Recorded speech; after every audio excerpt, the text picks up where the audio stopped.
Welcome back. We are jumping into a ladder game at rank 5 with this deck. So I kind of accidentally made diamond while I was testing it. I think I was about to start a win streak, and then my first few games with the deck went 3-0, and suddenly I was in diamond. So I don't know how it'll perform in diamond, but you know, if nothing else, I made diamond with it. That's pretty good. That's an endorsement. Okay, so Cassava is, as usual, probably the Shadow Nova control deck. Probably not an amazing matchup. So her Bloodborne spell hard counters Ravers, which means that we more or less can't use ours. It also makes this Blood Tier Alchemist relatively bad, although if we're playing him early, that's not nearly as much the case. So this 4 wins is quite clunky, especially when we're going first. Going second is kind of okay, but going first we definitely want to throw it back. And having 2 copies of Wings of Paradise, that's also pretty clunky. So let's replace one of those and hope for one of our many 2-drops. Second Blood Tier Alchemist, that's not great. So I'll run one of these out if I have to, and hope that our opponent doesn't have Blistering Scorn to punish. That would be very sad. But hopefully we'll hit a 2-drop off this. Perfect. We don't even really need the extra mana, but it's nice to have. I mean, next turn we have some pretty good options. We can Kaido Assassin Inner Focus, that's really good. That can kill our opponent's 2-drop. Oh, maybe not. A single Abyssal Crawler, that's very interesting. I mean, that's tailor-made for Blood Tier Alchemists to kill, but there's no guarantee that we want to do that. So, what am I doing this turn? I'm probably going to play the Wings, move over here, possibly kill this with the Blood Tier Alchemist, just to take this mana tile. Another option would be to move here, play a Kaido Assassin in the middle, play Wings of Paradise, but then the Kaido Assassin just dies to this, which is terrible. It's worth more than that. We should replace something, possibly this Phoenix Fire. If we get Ancestral Divination, this turn is awesome. We do not. Okay. So a Healing Mystic is less valuable than a Kaido Assassin, but I'd rather not trade that for the Abyssal Crawler when we have this Blood Tier available. So what I think I'm going to do is I'm going to play the Wings. I don't even need to play it on this mana tile, do I? I can play the Blood Tier Alchemist on the one in the middle to deny it to my opponent. Play the Wings sort of over here, and I should play around Grasp of Agony. I'm going to move the Primus Fist up this away, and I think just pass, we don't need to attack. Second Inner Focus. That makes the Kaido Assassin potentially kind of scary. We can even kill a Toughness 6 minion by playing Kaido Assassin double Inner Focus. The downside with doing that is, of course, that we lose a lot of value in doing so, because the minion will trade for 2 of our cards. We haven't found an Ancestral Divination yet, so we can't make that sort of greedy play very easily. But we do have the combo, air quotes, of Wings of Paradise plus Healing Mystic, which is a nice one. So I imagine the Blood Tier is going to die. We have another Crawler, where we can just kill that with our face. Kaleno. Kaleno is bad news, but Kaleno is a fantastic Wings of Paradise target, so we're going to get to do the amazing Healing Mystic play I was talking about before. So I would love to use my Bloodborne spell here, but it kind of just dies to Abyssal Scar. On the other hand, so does either the Wings or the Primus Fist to a general hit plus Abyssal Scar, so we're actually incentivized to play around that by overloading it. If we play a bunch of stuff down, so what I'm going to do is, I think I'll replace one of these Inner Foci. They're not as good here. Killing Edge. That's terrifying. So we could Killing Edge the Wings and smash Kaleno in the face, and then the Wings can't be killed by Cast plus Abyssal Scar. I don't know if that's worth it when we have a Kaido Assassin though, especially with Inner Focus. That's probably our next turn. So I'm going to go over here, whack this, play Healing Mystic. I'm going to play my Bloodborne spell over here. I'm going to attack this Abyssal Crawler, and I'm going to move the Primus Fist in between Cass and the Heartseeker so she can't kill it with her face. And here we go. Let's hope she doesn't have that Grasp of Agony. We're not doing too badly on cards, I must say. We have 4 cards in hand, as does our opponent. We have 4 minions on board, and our opponent has nothing. But she does already have 2 Shadow Creep tiles, which means that her Shadow Novas are going to be terrifying. It doesn't really change how they interact with our minions, because a naked Shadow Nova kills any of our minions anyway. Apart from Scarlet Viper, I guess, who is toughness 5 by default. But it does change, obviously, how they interact with Raver. Spectral Blade, okay, that's not great. But at least the Wings breaks a charge on the weapon when it counterattacks. How do we deal with this? So, I'm a big fan of Kaido Assassin, Killing Edge. Make a 6/5, whack you for 6, draw a card. We can attack with Raver to break the weapon, and then just sort of swarm our opponent with stuff. Do I replace this Young Flame Wing? It's a really nice card to have. It's one of our larger minions and will be a good play next turn, so I think I'm going to hold on to it. So we do this. We do this. We do this. So at this point we are essentially expending the Inner Focus to deal the 7 damage, but 7 damage and removing an artifact charge is, as they would say, worth a card. The question now is, do we attack with these little minions? We could, just to get pressure on. So it's bad. She doesn't have Abyssal Scar up. It's bad if she has Breath of the Unborn or Blistering Scorn. And there's not that much, I think, that punishes leaving them up like this. So I'm very tempted to just leave them there. If it also constrains our opponent's options for playing new minions more. Oh, now we draw these. Great. That's really awkward because divination in theory is clunky like this, but it's in practice it's okay because you can play a minion, draw another minion, play it. You know, you can kind of just keep playing the stuff you draw if you get lucky enough, or with judicious replacing. We've got an Ephemeral Shroud. Okay. So we can kill the Shroud for free with Raver. Is that her entire turn? Man. Now I wish we did attack. Basically have lethal. So, let's see. Our opponent's on Shadow Nova mana next turn. So we should think about that. For instance, by moving Raver away, so that if she wants to kill our cluster of minions, she can't hit Raver. On the flip side, spreading our minions out to keep them alive may be better. We can move Raver here and kill this. Although it's a bit awkward because of the Healing Mystic and Raver can't really swap places. I think I'm going to replace one of the divinations. They do cycle anyway, but I'd rather play one, hit a cheap minion. 4 wins. 4 wins is not terrible. How much damage are we presenting? We've got 3, 4, 5, 6, 7, 8, 9. If we play 4 wins, that's 10.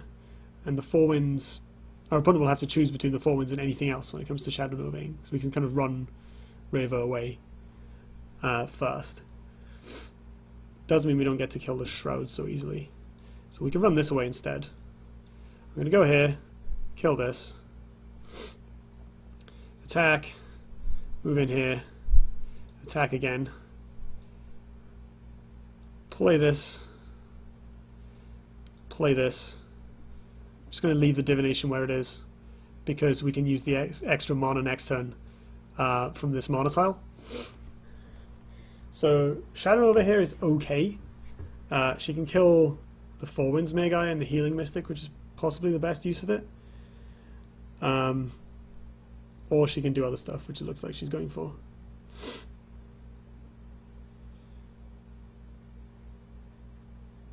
This is a little bit awkward, actually. Maybe I should have moved over here. Yeah, maybe I should have moved Raver back here and played this. Just so our our opponent couldn't kill 2 minions with 1 Nova when they're both valuable. But then, playing the Nova, she's facing 8 damage on board against Songhai, who usually have burn in hand. Our deck is a bit less like that than most others. You know, we're not that bursty, but we do have the 4 winds. Well, I guess the 4 winds would die, but yeah, there's a high likelihood that we have another buff or a Phoenix Fire or something, and we're sorry, it's not 8 damage, it's 7 that's got dispelled. Still, the Shadow Nova is at least a little awkward, which is more or less the best we can ask for. The card is so powerful that it's very difficult to actually properly play around it. This is interesting. We're going to see maybe a Saber Spine. Zenri, okay. That's a bit rough, but not the worst thing ever. So it is awkward that Zenri's in the way, so the 4 winds can't immediately attack it. We can clear it with these 2 minions, which means we don't need a whole bunch of damage. So I think I'm going to replace this Young Flamewing now, because I want, let's see, Primus Fists, Killing Edges, Saber Spine Seals, Phoenix Fires, Inner Foci, basically anything. Double Divination. Okay, that'll do. I'll play both of those. So that's 2 damage. I'm going to play the Skywing here to get the extra mana. Draw 2 cards. Blood Tear Alchemist, Phoenix Fire. I think we win. So let's see. 2, 3, 4, 5. Yeah.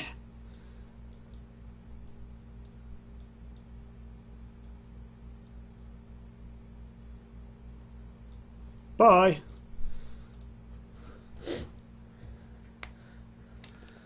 And that is why 4 wins my guy is in the stack.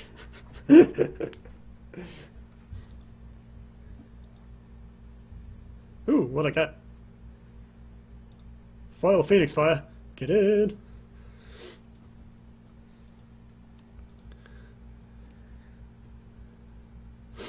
Alright. Let's go again.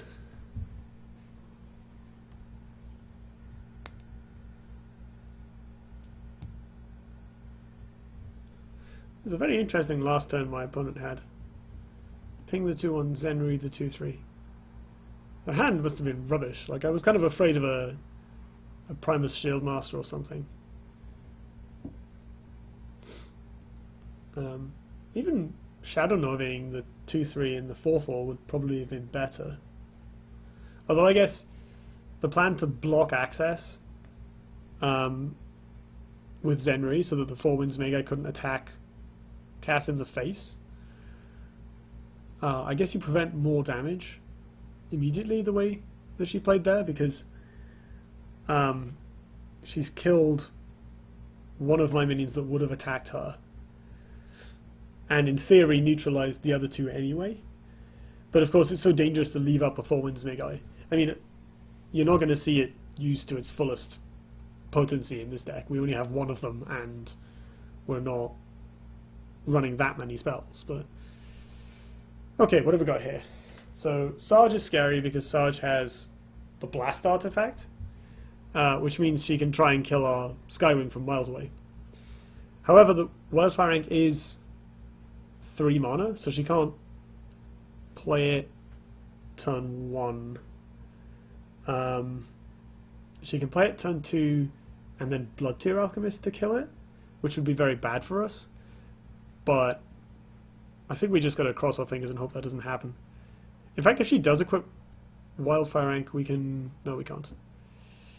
Let's see. I'm tempted to keep this Young Flamewing just in case I stick the Skywing, because playing these 2 on the follow-up turn could be great. I might just keep this hand because Blood Tear is great against pings. Kaido Assassin also quite good against artifacts because of the backstab, and it's a relatively strong 2-drop anyway. And we have Inner Focus to go with it. So I'm very tempted to just keep this hand, but it seems kind of greedy maybe not replacing something to get Ancestral. Let's see how it goes. I'll replace the Young Flamewing if the Skywing dies. Okay. No plays for turn 1, so she'll only have 3 mana, so she can't kill this with Wildfire Ink alone. She can kill it with Rush Cat unless I move Raver to stand directly in front of it, which I'm not really interested in doing, just because if I do that, it might play around Saberspine Tiger, but it also leaves me far away from Sarge, which is very bad. The temptation to just Skywing here and attack straight away is there, but that would be silly. Let's not do that. Alright. Do we get away with it? She's moving forwards. That's promising. Venom Toth.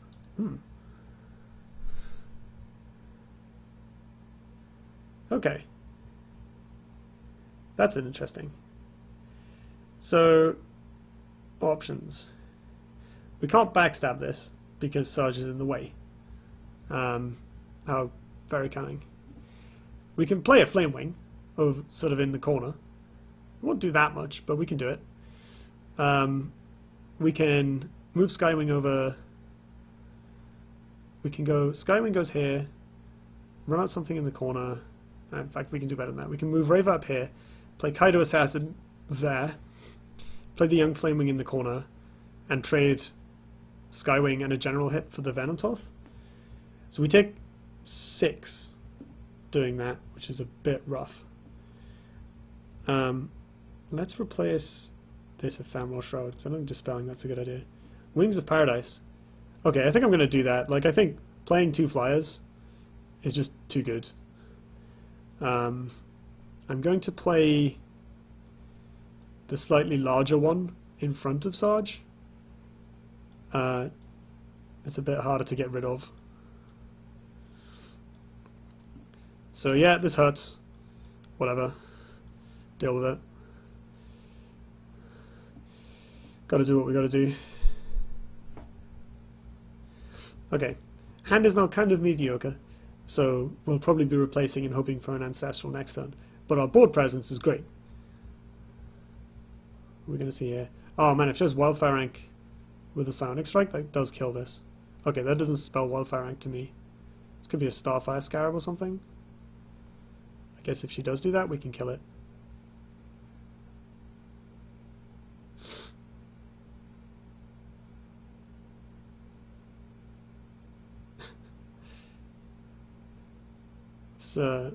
These Mark II generals are really cool looking. I've seen a few of them now. They're quite nice. Venom Toth again? Well, that does just die to this. Or not. You dispelled my wings. Okay. Given that cost my opponent a card, that's not the worst thing ever. But it is a bit awkward because I'd rather not have to trade here. So I'm going to replace, and if we hit a buff spell, Kaido, oh wait, hang on, we've got an Inner Focus. So we can do Kaido Assassin here, Primus Fist it, Inner Focus, kill this. We take 2 more damage, but we've put a bunch of stuff on the board, and we've traded an Inner Focus for an entire minion, which is pretty good. I might still hold on to this Blood Tear. No, maybe I should replace that first on the off chance we do get Ancestral. We'll have enough minions that Sarge's artifacts will be dealable with. 4 wins. That's also good against artifacts, so that helps. So I think I'm going to move. I'm going to stay where I am so I can play my Bloodborne spell there. So I'm just going to move this Flame Wing like here, I guess. Assassin, Focus, Fist, kill that, move up, BBS, move forward, go. Ooh. So she can whack one of my minions in the face with Psionic Strike now, which makes the Flame Wing kind of sad. Maybe I should have left him over there, actually. It does deal 5 damage to the face, but... she's torn now. That's good. So we can whack the Killing Edge on this next turn, just to get that buff going. Assuming she doesn't otherwise remove it. What's this? Blood Tear, I guess? More, maybe? A dispel? I never know what Sarge lists are doing. I've played against a couple of very strange ones recently. Zenri. My oh my.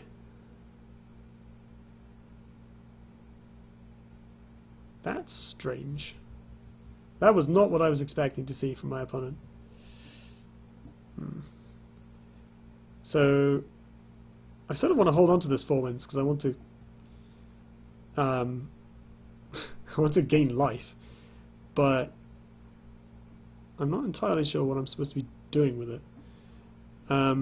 So I can trade with this Zenri, kill the Heartseeker with River, whack my opponent in the face for 5 while this is still alive. I could play this. I'd rather play the Killing Edge on this, just to make it more of a threat, instead of move it over here. Let's see. So if I play 4 wins next turn and whatever I draw, and Arcane Heart, obviously, that can be useful against an artifact. Or I could replace it and likely hit something good this turn. I could hit like a Wings of Paradise or a Skywing. Boo! Punished. Yeah, whatever. Happens. So, hit this. Hit this. Attack you. Buff this. Come down here. Go. Well, that's an anti-synergistic hand. I guess it lets us reactivate the Primus Fist? The Phoenix Fire could be handy. I mean, we've got a lot of damage on board now. That's behind my opponent. So I could kill that with the Flame Wing.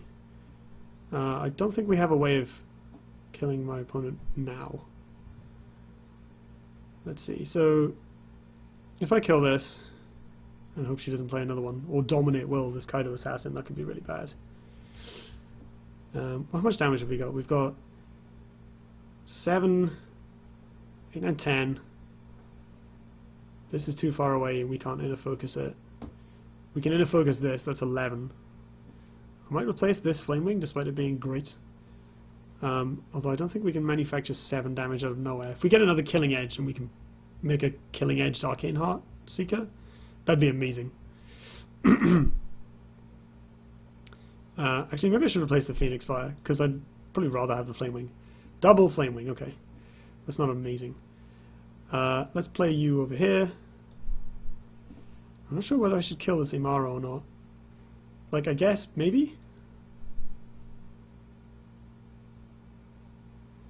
I don't really want to take another 5 damage or heal my opponent for 5, so we're probably not winning the game after this, but we can try. Gonna put you up here. No, I'm not. Let's go. Let's just let Sarge attack it if she wants. That's fine. I guess we could use the inner focus now to get it out of the way. It's probably not worth it though. Oh no! Punished. Killing Edge on this is so good. Okay. We might be dead here.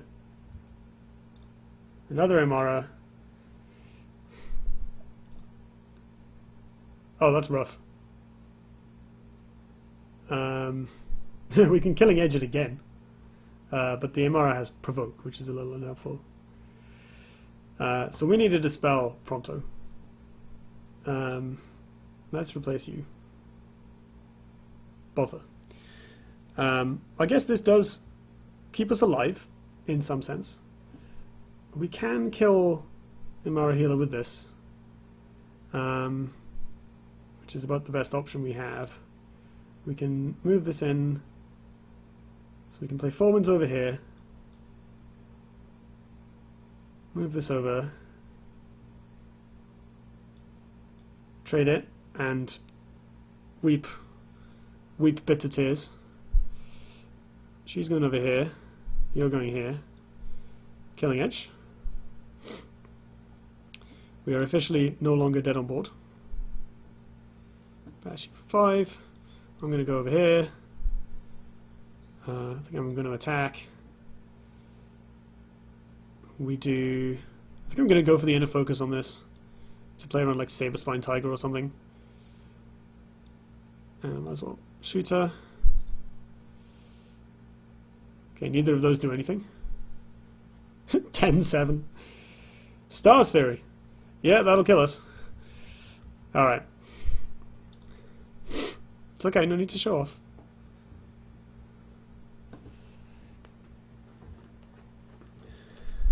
Alright, well, we put up a decent fight. Those undispelled Imaras were something of a problem.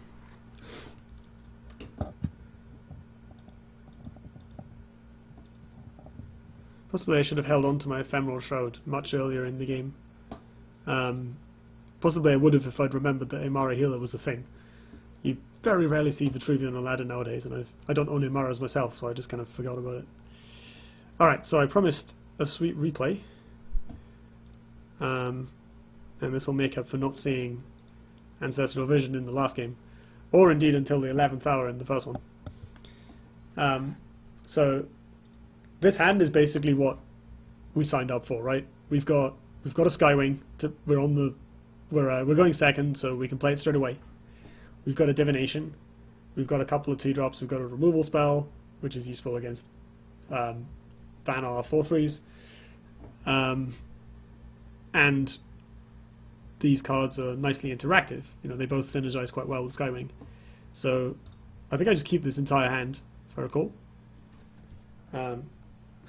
Certainly there's not that much to replace into. You know, not many ways to improve the hand. I guess we could hit like a Wings, which would still be 2 mana, assuming the Skywing survives, but they don't always.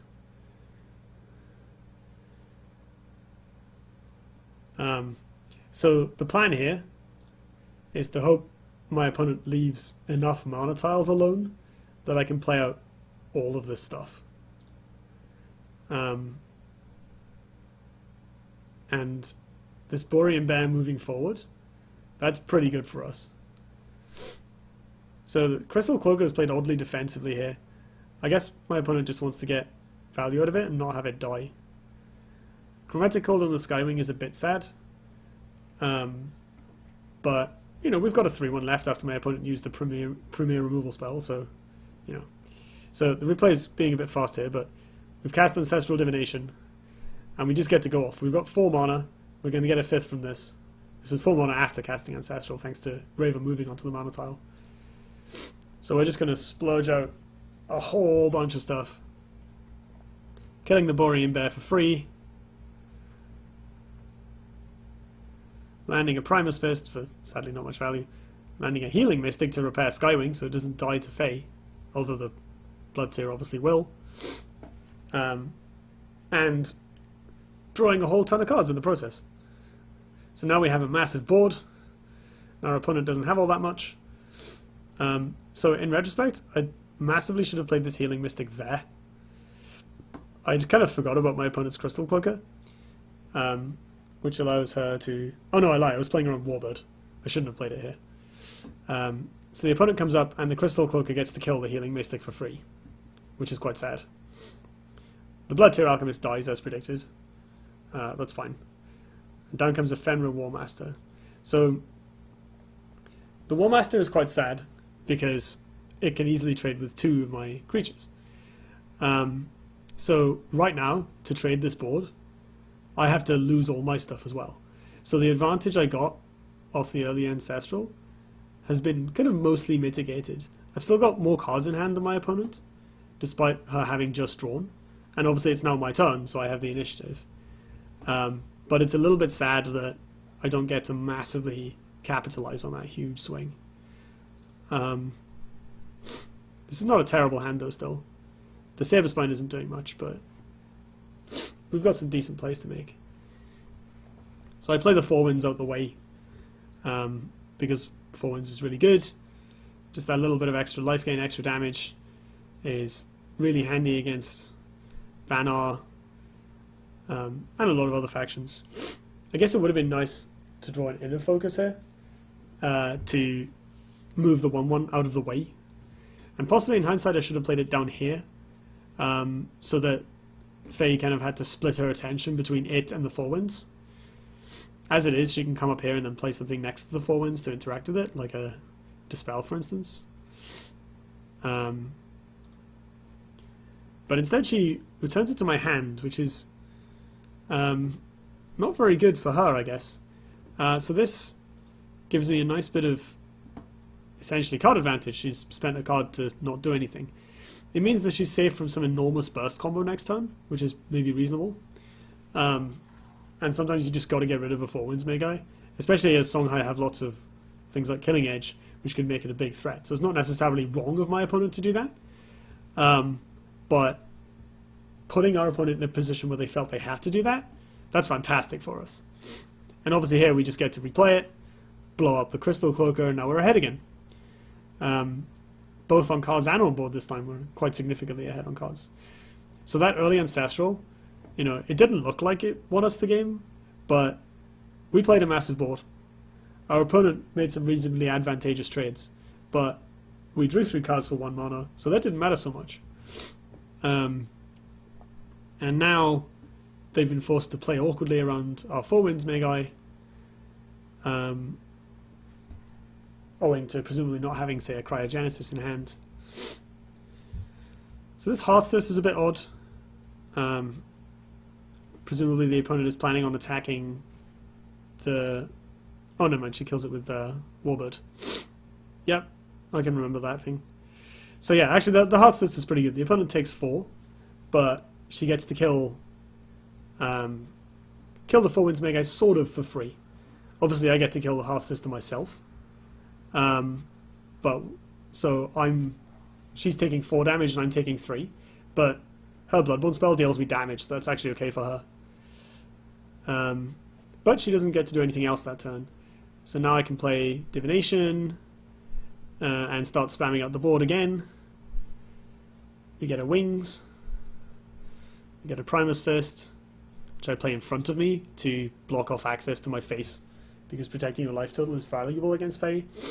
And after some deliberation, I decide to just throw out the Blood Tier Alchemist, because it can attack something next turn. I play it sort of forward, so that it can come in and hit a minion and get some actual value.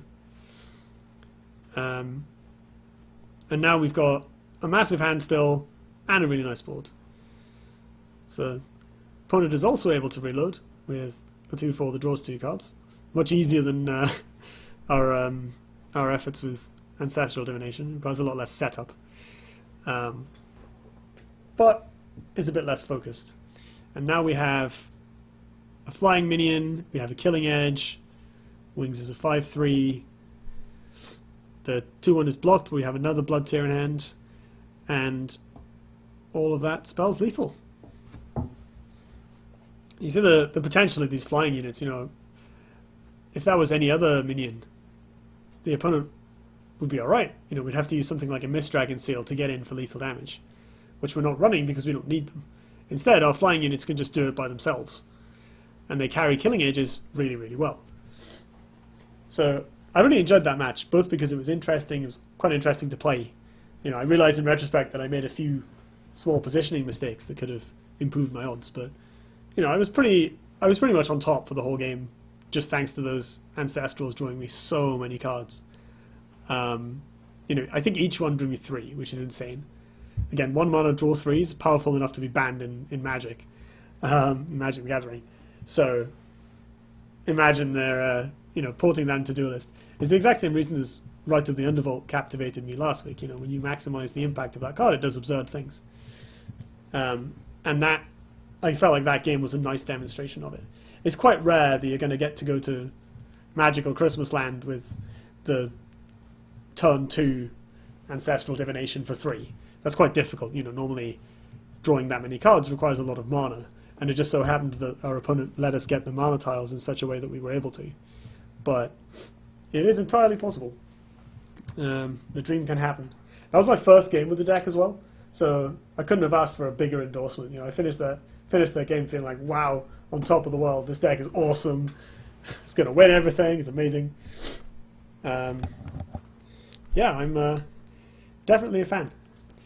So, that'll about wrap it up for this episode.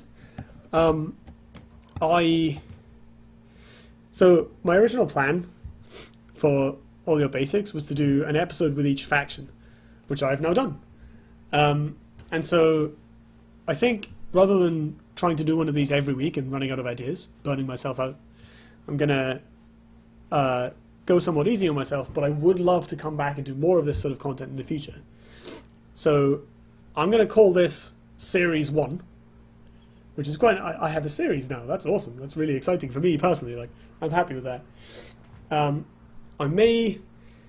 So something I might do is to go through...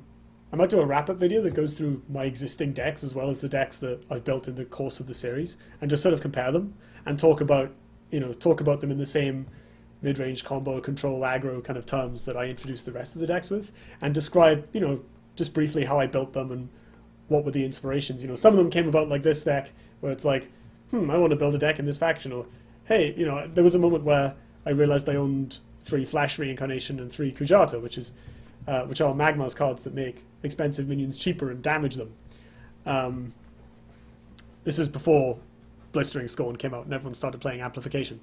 And I thought, that's awesome, I should put in whatever janky 7-drop legendaries I've opened and make this, big Magma ramp deck, and I had a ton of fun with it. And just go through and show this. The serious decks was like, I'm going to build a mid-range control deck, and the silly decks where I decided to build something for fun. And maybe that will be not only a bit more of an insight into what I look like when I'm building with my entire collection, which isn't massive, but is not that budget by this point. And when I'm doing it in a way that isn't, sort of contrived for a video. So I think I'll do that probably next week to cap off the series and kind of round it out and hopefully provide something interesting that will give some kind of real world context to the stuff I've been talking about. And then I'm going to give it a bit of a break and think about what I'd like to record next. As you can probably hear, the sound quality is probably better in this video because I bought a microphone because I'm really enjoying doing this, and I'm like, I want to sound reasonable because, most of the other AYB videos have rubbish sound because I was doing them with my 30 quid headset. So I've bought a cheap but much better little desktop podcast mic thing. And I hope that's made things a bit easier on the ear this time around. I'd love to keep making content like this in the future, and if you have any kind of requests or suggestions, please let me know. One idea I had, just to give you an idea of the sort of thing I'm thinking of, I don't play Gauntlet very much. I haven't really dived in, so I would love to do a series where I went into Gauntlet and tried to figure out how it worked, and you could come along for the ride. That would be, that'd be pretty entertaining. It'd be the sort of thing where I would stream it if I had a streaming presence. Maybe I'll try that and just see if anyone, I'll record it as well, and then if anyone wants to watch me do it live, they can. I don't know. But maybe if that's something that would interest you or that you think would be funny, let me know. Give me, or if you think that's a terrible idea and I should flee forever, then maybe keep your comments to yourself. No. Then yeah, let me know whether you think that's good or bad, what I should do. What do you think that I did in this series that was good or that was bad that I could improve on, that you loved? Just anything that you think I might like to know, basically. Thank you very much for watching this far. I hope you enjoyed it. I hope you learned a lot from it. I'm going to go and play some Overwatch now. So I will probably next see you in the wrap-up video. Thank you very much, and I'll see you next time.